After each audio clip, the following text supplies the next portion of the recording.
It's 6:40 in the morning and you're standing in your kitchen in yesterday's clothes because you never actually went to bed.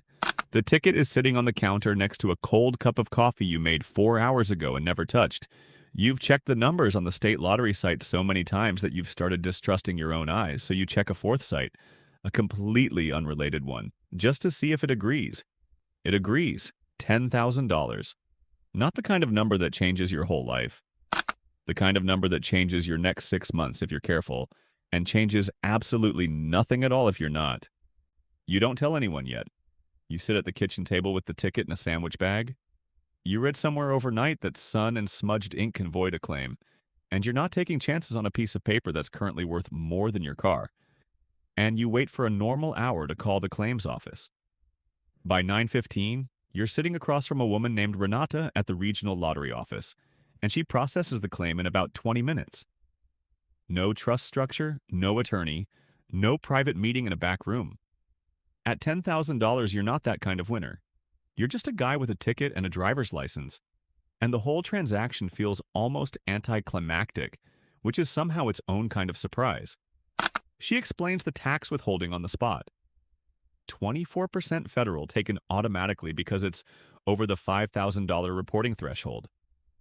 That's $2,400 gone before you've even left the building. Your state doesn't add its own tax on top, which she mentions like it's good news and you suppose it is. What lands in your account by that afternoon is $7,600. You drive home with $7,600 in your checking account and absolutely no plan for it. And that turns out to be the most dangerous part of the entire morning, though you don't know that yet. You tell exactly one person that day. Your girlfriend, Priya. You tell her over lunch quietly at the same diner you always go to, and she doesn't react the way you expected. No scream, no jumping up. She just goes very still for a second, then asks, "Are you going to tell your family?" You say you don't know yet. She nods slowly like she already understands something about the next few weeks that you haven't figured out yet. You don't post anything. You don't tell your coworkers. This is a completely ordinary Tuesday. By Thursday, it isn't ordinary anymore. You're not sure how it happened. You didn't tell anyone besides Priya, but you get a text that afternoon from Devin, a guy you went to high school with, someone you haven't spoken to in probably 3 years. "Hey, stranger. Been way too long. How have you been?" You stare at it for a second, confused. "Hey, Ethan. Long time." Before you type back something polite and noncommittal. It isn't until that evening, scrolling back through old messages, that you realize Priya's cousin works at the regional claims office in a different department. And apparently claims offices are smaller, gossipier places than you'd assumed. Word doesn't need social media to travel. It just needs one person who knows one person. Friday night, your phone starts buzzing in a way it hasn't in months. Your cousin Marcus calls first. You almost let it go to voicemail out of habit, then decide against it, mostly out of curiosity about how the conversation is going to go. "Yo, heard you hit it big," he says, laughing in a way that doesn't quite land right. 10 grand, that's crazy, man. Congrats. You don't confirm the number. You just say it's not that big a deal, which is a lie, and he clearly doesn't believe you because within 30 seconds, he's telling you about a food truck he's wanted to start for 2 years.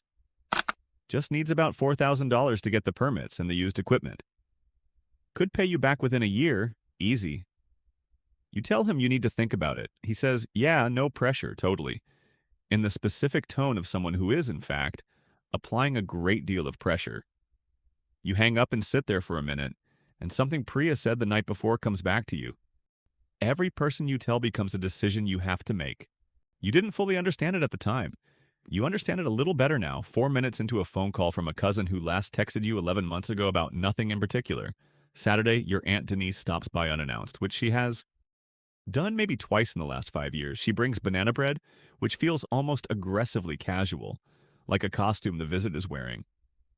She asks how you're doing, how work is, how Priya is, and then, almost as an afterthought, mentions that her roof has been leaking since the spring, and the quote from the contractor came in at $6,200, and isn't that just the worst timing? You don't offer anything. She doesn't ask directly. But the banana bread sits on your counter for 3 days afterward, and every time you look at it, you think about the leaking roof. And you understand that this is exactly how the ask is designed to work. Not as a request, but as information placed carefully in front of you, waiting to see what you'll do with it on your own. By Sunday, your mother calls, and this is the one that actually gets to you. She doesn't ask for anything. She's too proud or too careful, or maybe genuinely doesn't need anything right now.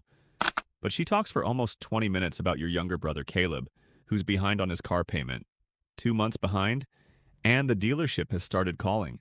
She never once says the words, "Can you help him?" She just tells you the story, in detail, the way she used to tell you bedtime stories when you were small, except now the story has a dollar amount hidden inside it, and you're supposed to find it yourself. You tell her you'll think about it. She says, "Of course, no pressure, I just wanted you to know what's going on." And you believe her mostly. You think she genuinely does just want you to know. You also think that knowing was never really separate from asking. Not in a family, not really. Monday at work, your coworker Trent, who you've shared a cubicle wall with for 2 years and maybe exchanged 400 words total, stops by your desk with 2 coffees. He hands you one. You didn't ask for it. He sits on the edge of your desk and says casually that he's been meaning to get to know you better, that you guys should grab lunch sometime, that he's actually got this idea for an app he's been developing on the side, and would love your thoughts on it. You drink the coffee. You don't say yes to lunch yet. But you notice with a kind of quiet, uncomfortable clarity that Trent has worked 8 feet away from you for 2 years and never once brought you coffee before last Thursday. That night, you sit down and actually do the math, the way you probably should have done on day one, $7,600 after taxes. If you gave Marcus his $4,000, gave your aunt something toward the roof, helped Caleb catch up on the car, even partial amounts, even just being helpful instead of fully funding any of it, you'd be back under $2,000 within a couple of weeks, having solved none of your own problems and taken on the emotional weight of everyone else's. This is the part nobody warns you about. Roughly 70% of people who come into a sudden windfall, an inheritance, a settlement, a lottery win, report being broke again within a few years. And it's rarely because they bought something extravagant for themselves. It's far more often because the money got spread thin across a dozen small, well-meaning, hard-to-refuse requests from people they love, one at a time, none of which felt like a big decision in the moment. You don't want to be a statistic in that particular study, but you also don't want to be the guy who says no to his own mother about his own brother's car payment. And that tension sits in your chest for most of the week, heavier than the $10,000 itself ever did. Tuesday, you get a text from someone you genuinely didn't expect. Sam, your old roommate from your first apartment out of college. You haven't talked in maybe a year and a half, not because of any falling out, just the ordinary way people drift once nobody's forcing proximity anymore. Hey man, no reason, just thought of you today. Hope things are good. That's it. No mention of the lottery. You're fairly sure Sam doesn't even know. No ask folded in underneath it. Just a person checking in on an ordinary Tuesday for no reason at all. You read it twice. You realize it's the first message all week that didn't arrive with something attached to it, and something in your chest loosened slightly in a way you didn't know it had been tightened. You text him back. You actually mean it when you suggest getting dinner sometime. No agenda. And he says he'd like that, and the conversation just ends. There, normally, the way conversations are supposed to end. Wednesday night, you sit down with Priya and finally make a plan. The kind you should have made a week earlier, instead of fielding calls one at a time and improvising your way through each one. You decide $3,000 goes straight into a separate savings account, untouched, the foundation of an actual emergency fund you've never quite had before. $2,000 goes to Caleb, but not to you handing your mother cash to pass along. Directly to the dealership, a one-time payment to catch the loan current, with a plain, honest conversation with Caleb himself about the fact that this is the only time this is happening. $1,500 goes to Marcus, not as a full investment in the food truck, but as a gift with no strings and no expectation of repayment, which turns out to feel completely different than a loan, both to give and, you suspect, to receive. The rest stays in checking, breathing room, the kind of number that used to keep you up at night and now, for the first time in a while, doesn't. Your aunt's roof doesn't make the list. That one's harder to say no to than it should be, given that you barely see her more than twice a year, but you say it anyway, gently, over the phone, And she says she understands, and there's a small pause on the line that tells you she's a little disappointed and will probably get over it faster than you're currently worried she will. Thursday, you tell your mother about Caleb's payment. She goes quiet for a second, and then she says, "You didn't have to do that," in a voice that makes it clear she's glad you did. She doesn't ask for anything else. She never really was asking for herself in the first place. And you find oddly that this makes the whole conversation easier to sit with, not harder. Caleb calls you himself that weekend, a little awkward, thanking you in the specific, overly formal way people thank you when they're embarrassed about needing to. You tell him it's fine, that everyone needs a hand sometimes, and you mean it, mostly. You also tell him, as gently as you can manage, that this is genuinely a one-time thing, and he says he understands, and you hope, without being totally sure that he actually does. Marcus texts you a photo 3 weeks later of a folding table set up outside a permit office, a receipt in his hand, grinning. He says thank you about 6 different ways across 4 separate texts. You don't correct the record on how much you gave him versus what he originally asked for. It doesn't feel like the moment for that math. By the following month, the calls slow down. Not because anyone's upset. Mostly, it seems, because the news has simply gotten old, the way news does, and $10,000 was never quite large enough to hold anyone's attention for very long. Trent stops bringing you coffee sometime around week 3. You never do get lunch with him. You're not entirely sure that bothers you. Sam, though, you actually do get dinner with Sam a few weeks later, at a place neither of you can really afford to make a habit of.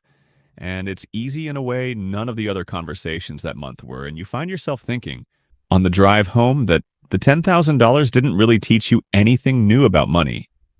$10,000 isn't life-changing money. It's gone in a season if you're not careful, and even carefully spent, it barely moves the needle on anything long-term. What it actually taught you, in the space of about 10 days, was something about the people already standing around you before any of this happened. Who reaches out because they thought of you, and who reaches out because they heard something about you. It's a distinction you'd never had a reason to test before, and once you'd tested it, you couldn't quite unsee the results, even with the people you loved the most. You still have $3,000 sitting untouched in that separate account, 6 months later growing at a small, unremarkable interest rate, the first real emergency fund you've ever managed to build and leave alone.